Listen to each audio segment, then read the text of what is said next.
everybody, Flip and Danny here, founders of the Freedom Real Estate Group family of companies. And welcome to another episode of our podcast, which is called Freedom Through Passive Income. That's right. And today's episode is called the 48 Unit, Creating the Business Plan. That's right. So we told you before that we're trying to teach you different things. And whenever we can teach you something that actually aligns with a case study, meaning we're working on it right this second for a property, we're going to do that. And so that's what today's episode is about. And I think we're going to do one or two more of those here back to back for the series. So this one is the business plan. So I've been working on this. Well, first of all, Della worked on it and she compiled a bunch of information, threw it in this document. And then Flip and I started pouring into it this weekend.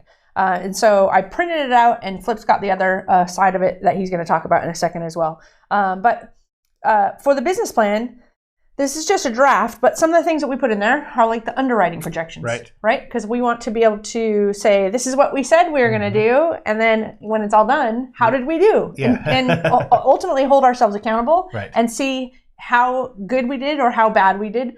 And that way we can learn lessons based on if we didn't hit some benchmarks. Then we went through and I called Steve yesterday and talked to him about the renovations and said, how many can he do per week? So he's just like, hey, we can easily do 3 units every 2 weeks. And 2 weeks was like, he thinks that's like long. Like it's probably going to be like a week and a half. 10 days, 3 units, yeah. And then after it's done, the property manager will come in and walk the property with them so they can create a final punch list before it goes to rent. We talked about the HVAC and water heaters and whether it was necessary to replace them right away, right? Do you want to talk about that? Well, yeah, because I mean, there's 48 units. And when you look at the 48, we'll just talk about the furnaces. Yeah. When you look at the 48 furnaces, 40 of them wow, those look like those are pretty old. And so then is it replace all 40 of those? Or do you let them go until they die? You know, and my personal stance is that some of those, they could look old, but you can't judge a book by its color, or by its cover. You know, so it's a lot of them could last another 10, 15 years, you know, just with good, proper maintenance.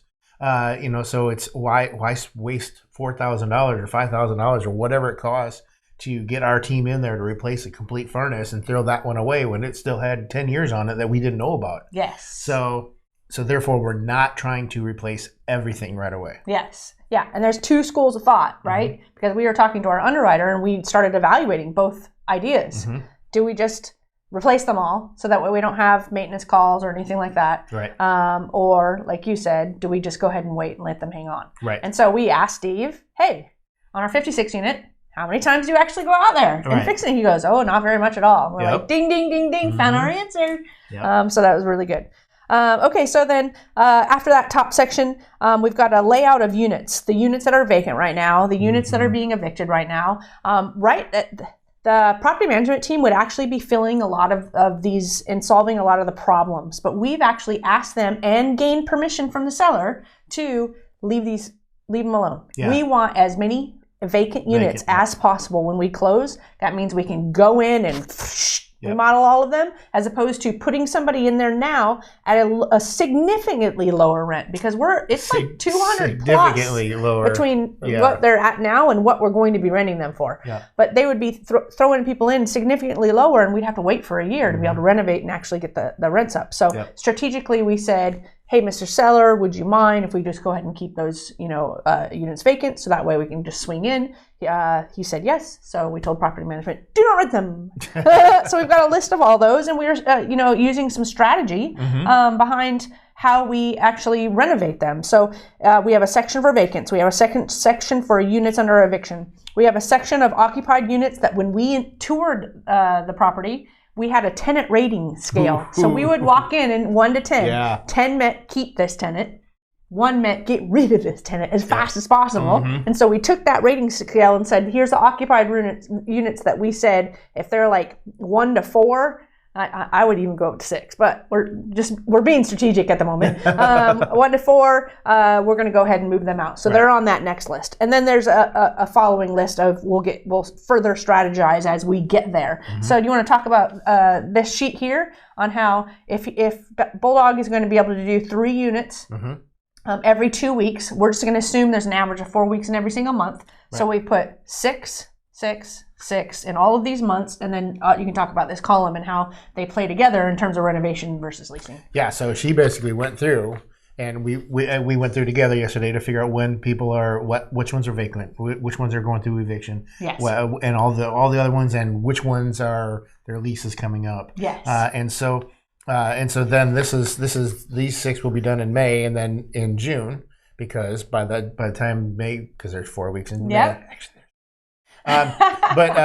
but anyway, by June it'll be ready to be leased. Yes. And so that just moves them over to there. And so this is just a layout of how many units we're going to do in which month, and then all the way through, to 2023. Yep. And so it's laying it out so that way we can go, boom, these are the ones we want to do this month. These are the ones we're going to do next month. What's the schedule on these 6? So we know where we're going. It's not just, oh, hey, it's May. Which ones are we doing this month? Exactly. So we're always making sure that we're on top of every single unit. That's right. And this may change, right? Mm-hmm. The goal is just to have a plan. Yeah. We just wanted a plan, something strategic that we spent some time thinking through and talking about. And from there, as soon as we close, we'll update the list based on any new vacancies or any new issues that have arisen, and then we're just going to go. And every single time we enter into a new, hey, we're ready to go to the next pile, what are our current issues? Who are our current evictions? What does everything look like? Does this plan still look good? Do we want to shift anything?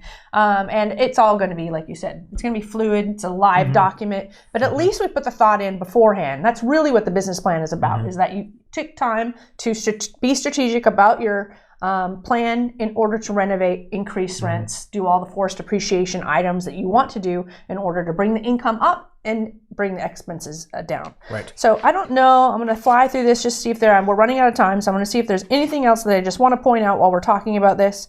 I will mention that we are going to be creating one of the very first units that we renovate. We're actually going to use that as a show unit. And that way the leasing agent can be able to very strategically create a waiting list so that by the time the renovations are done, boom, it's rented. We're not waiting another 2 weeks to get somebody in there. So that was something that we brainstormed. We started brainstorming amenity packages and rent increases. And if somebody wants to do a month-to-month or a short-term lease, what does that look like in terms of a premium? Let's see, anything else? Pet fees, brainstorming. We're going to do some comparison shopping, make sure that we know exactly what's going on, what other units look like, what they're renting for, and that way we can use that to our advantage as we're renting ours. Yep.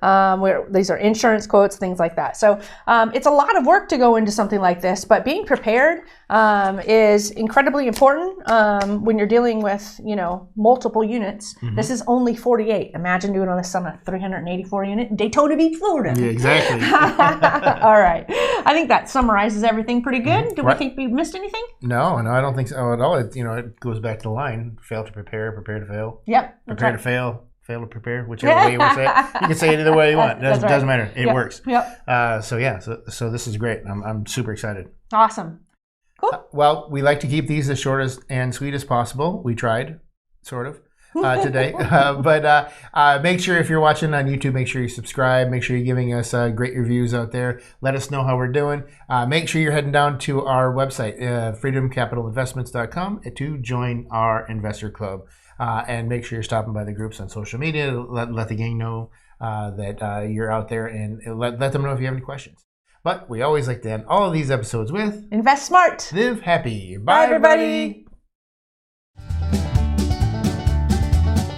Nothing on this show should be considered specific, personal, or professional advice. Please consult an appropriate tax, legal, real estate, financial, or business professional for individualized advice. Opinions and information on this show are not guaranteed. All investment strategies have the potential for profit or loss, y'all.